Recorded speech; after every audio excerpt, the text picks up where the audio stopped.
assessment and evaluation in CBL. Defining an individual's competency is the initial stage in the competency-based learning approach. This stage helps in defining and setting objectives for the entire training.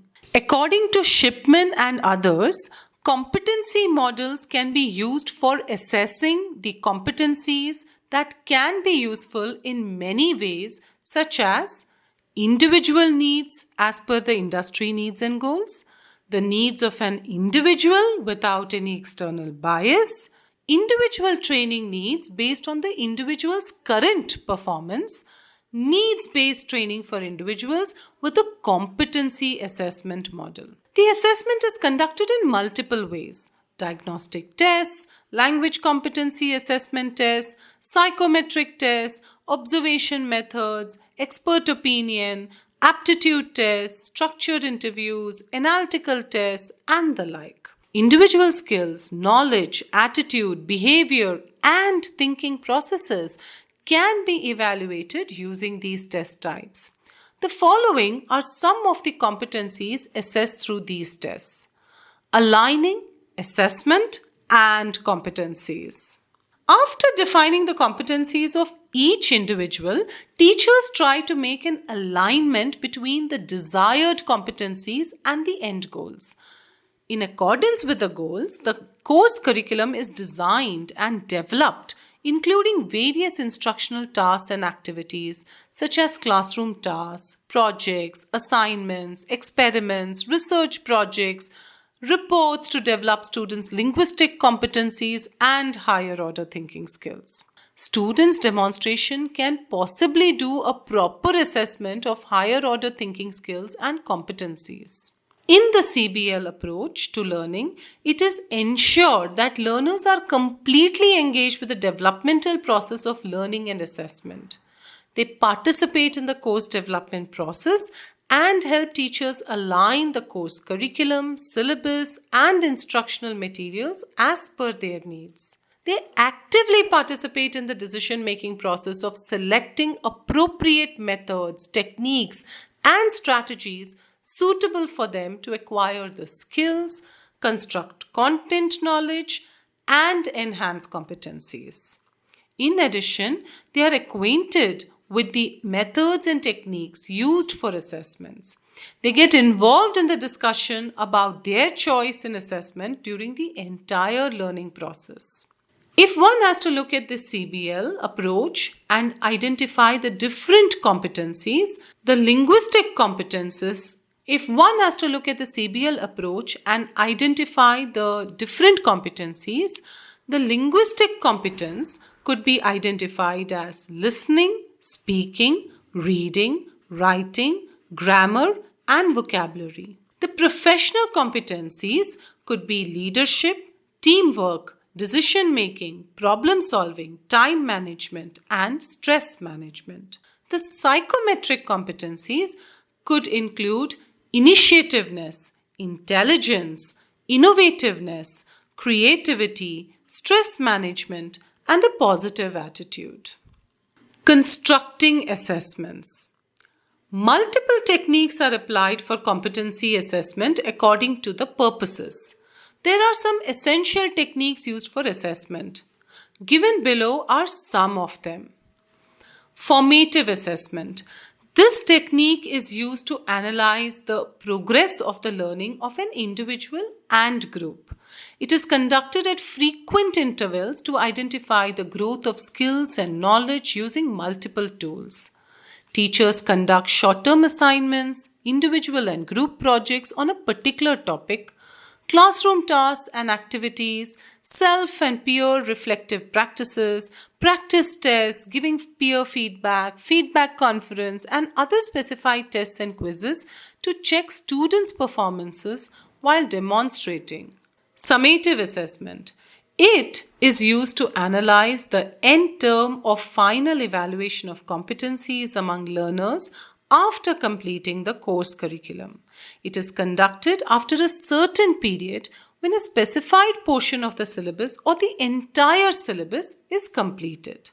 Students are expected to to demonstrate their competence at the beginning of the learning process through types of assessments such as paper-based examination, interview, group discussion, debate, web-based tests, role plays, experiments, inquiry-based projects, and project reports. Locally developed assessments. Some locally developed assessments are also used to assess the competency among the students. It may be considered an alternative model that helps increase faculty ownership of competency-based learning. As a substitution for standardized tests, local tests are created and conducted to assess the students' local or context-specific needs, since standardized tests may not be able to measure the context-specific needs. Apart from these two types of assessment, students' competencies can also be informally assessed, including tasks and assessments incorporated during the classroom instructions. Of late, the introduction to Web 2.0 technologies can also help to assess the competencies through learner reflections and portfolio processes inside and beyond the classroom. Developing rubrics to assess competency. Successful competency-based learning explicitly includes authentic, valid, and reliable assessments. The assessment mechanism can be made more instrumental and accurate by defining the parameters for each skill and aspect affecting an assessment. Designed and constructed from the onset, these parameters allow teachers and students to know the defined goals for each stage along the learning continuum. These parameters with the specific objectives are defined as rubrics. Rubrics to assess learners' competencies are designed with a performance scale. Their competencies are defined based on their performance levels. Fail in exhibiting the skills, perform below the expected outcomes, meet the desirable outcomes, and exceed the expectation level set in rubrics. You could refer to the links provided in the text for a detailed understanding of the rubrics. Tools for assessment. Some of the tools used to assess students' competencies with their respective aims are 1. Job analysis questionnaire. This is used to understand students' profile with the job requirements of their choice. Psychometric test questionnaire is used to identify the current level of competencies among the individual students. 3. Diagnostic tests assess students' skills and knowledge, strengths and weaknesses regarding a particular workplace context. 4. Direct observation checklist is used to better understand the attitude, behavior, and personality required at a workplace. 5. Questionnaire or survey is used to assess students' knowledge, opinion, and perspectives on a specified subject. 6. Psychometric test questionnaire is used to measure the difference among individual students after completing the learning process under CBL. 7. Achievement test is used to assure the mastery of competence required for the industry. 8. Training feedback questionnaire is used to receive opinions and perspectives on the students' various aspects of the training imparted. Roles and responsibilities. The whole exercise of implementing CBL in language classrooms is to know what students can do with the language rather than what they know about it. This notion drives other principles such as assessment of learner needs, curriculum and syllabus planning, teaching strategies, assessment methods, selection of desired competencies, and so on. Hence, in doing so, the roles and responsibilities of all involved in the process becomes increasingly demanding and requires continuous reflection. In the following sections, the roles of both the teachers and the learners have been defined for a successful implementation of CBL in a classroom. Role of teachers. In the CBL approach, teachers' roles cannot be defined in general. Nonetheless, here are some vital roles of the teachers adopting CBL. Teachers are expected to conduct the needs assessments of the students. Teachers develop and design curricula and syllabi to fulfill the needs and ultimately reach the mastery of competencies required at the workplace. Teachers work as instructors, trainers, and guides while dealing with the process of learning. Teachers need to create and develop tasks and activities suitable for a workplace environment. Teachers create an enriching experience and a favorable environment for personalized learning. Teachers work as motivators and facilitators to encourage interaction and discussion among students. Teachers design and conduct assessments and tests for various purposes.